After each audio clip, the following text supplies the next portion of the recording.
All right, students, so next we are going to create a Bezier curve around the edge of the bowling pin.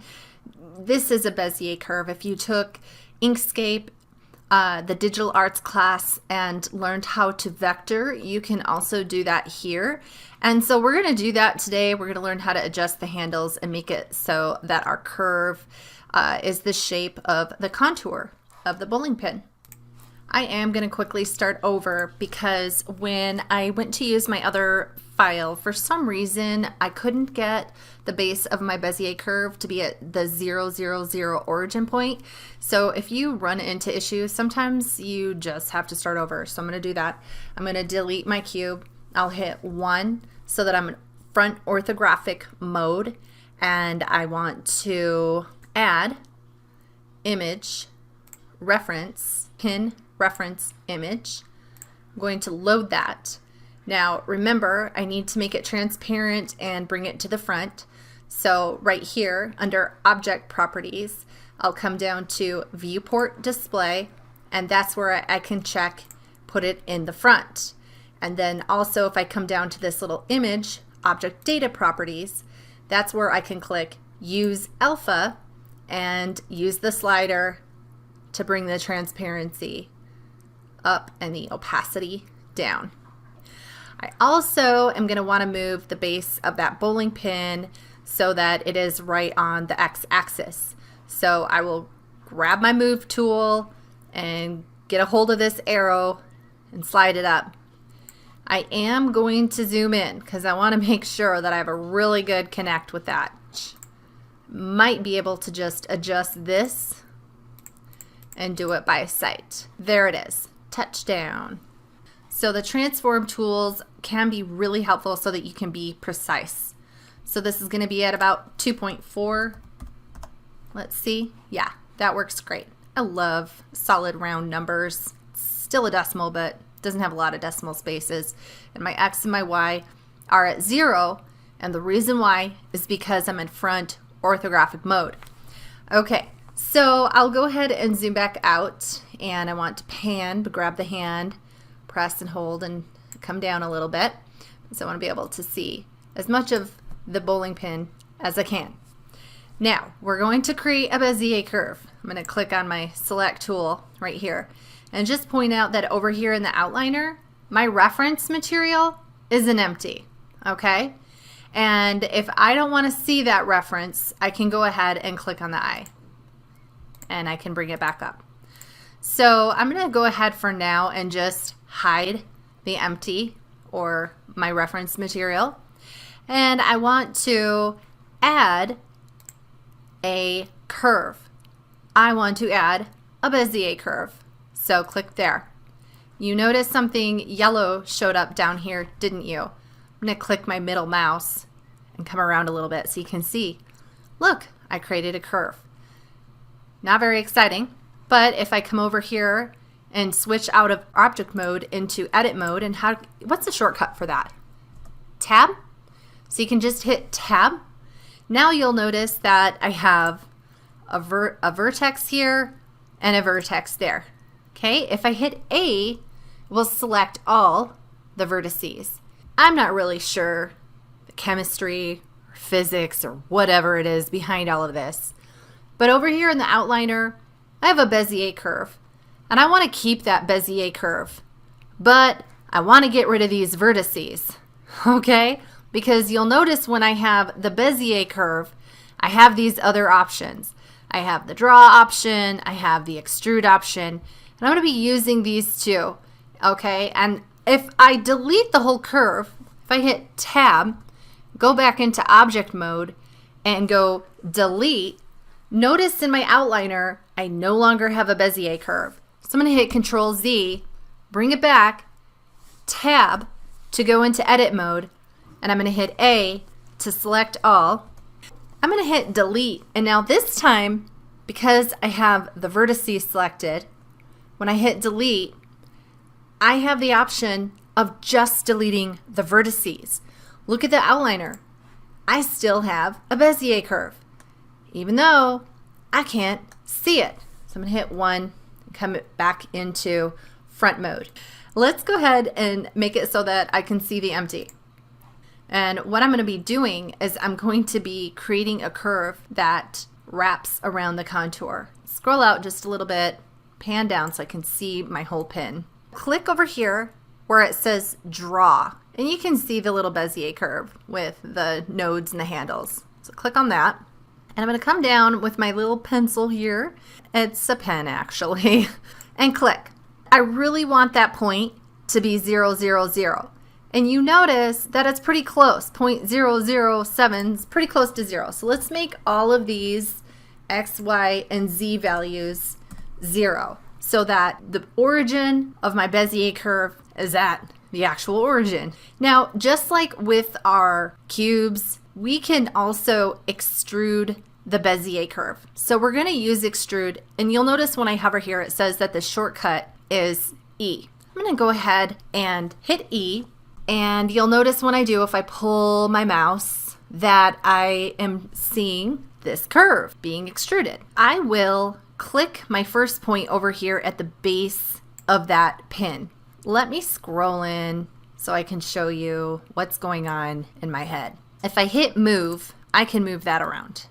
I want that point to be right there, kind of where it makes sort of a corner.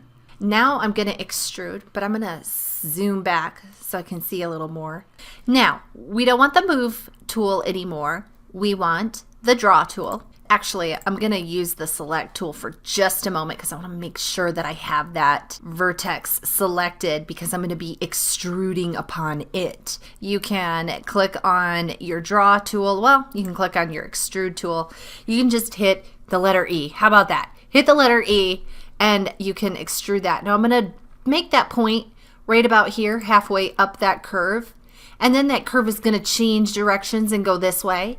So I want to make sure that every time it changes directions, I have a vertex there. So I'll go ahead and hit E and I'll extrude right here. And this is about the point where it starts to invert and change directions again. So I'll hit E, and then this is about the point where it's going to invert and change directions again. So I'll hit E again one more time, and I'm just going to put my last point up here at the very top. I need to get some handles. I don't have any handles. So you're going to hit the letter A. And when you hit the letter A, that selects all of the vertices. Let's add some handles. You can hit the letter V for Victor, and that will give you the set handle type shortcut. And you can set that to automatic handles. The other way to find that is up here at control points. Control points has the set handle type menu. You can see the V shortcut there, and that's where we can also set it. So you can do it either way. I'm going to click off of that now. I want to adjust my handles. There's two important things that we need to accomplish here. At the base, these handles need to be completely perpendicular. They need to be flat along that X axis. And then the same thing up here at the top. These handles cannot be tilted. They need to be perfectly perpendicular, horizontal, I should say.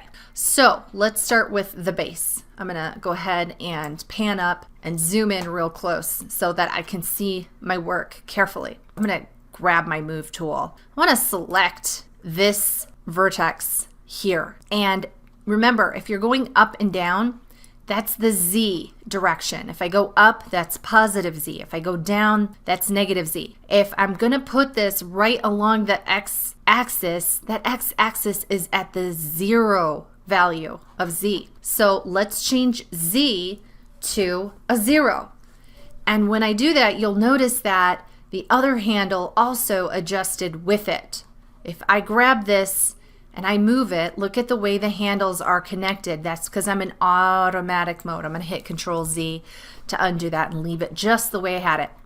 The reason why you want that to be flat is because you want the base of your bowling pin to be flat. You want it to be able to stand up and not tip over.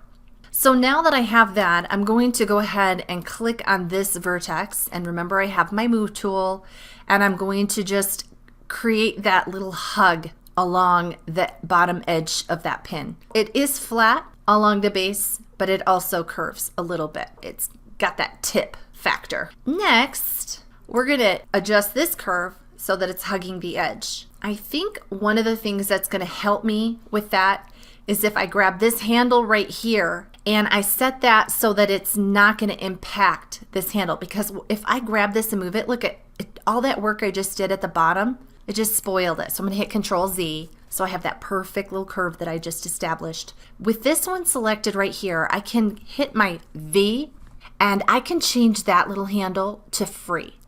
So now when I go to move that handle, you'll notice it's free. It is not impacting the other handle. I can set that right where I want it. I'm gonna grab this handle here and notice I can move it and it can create a tighter fit around the pin. And I'll just keep on scrolling up and maybe scroll in just a little bit and go, do I like that? I love that. It's looking so good. Go ahead and adjust this curve here. That looks pretty good. Pan back up a little ways. This curve right here. Make sure that you click it to select it before you try to move it. Play around with it. You'll figure out a way to get it to work and look good. And hopefully all I have to do is adjust this last curve right here. Now, remember I told you that this top curve has to be perpendicular, horizontal. Now, how can I get it so that it's perfectly horizontal? I'm going to set the Z value, the height of it, to the exact same height as this vertex. The height of that vertex is 4.8964. I'm just going to click on that and hit Control C, and I'm going to copy that value. Now come over here and select this handle, come over to Z and Control V and paste the value. And now look, it has set both of those handles to the correct value. Let's see what happens if I grab and move that handle in. I might have to adjust this handle a little bit more. Oh, that didn't help my cause, did it? I'm gonna try pasting that back in.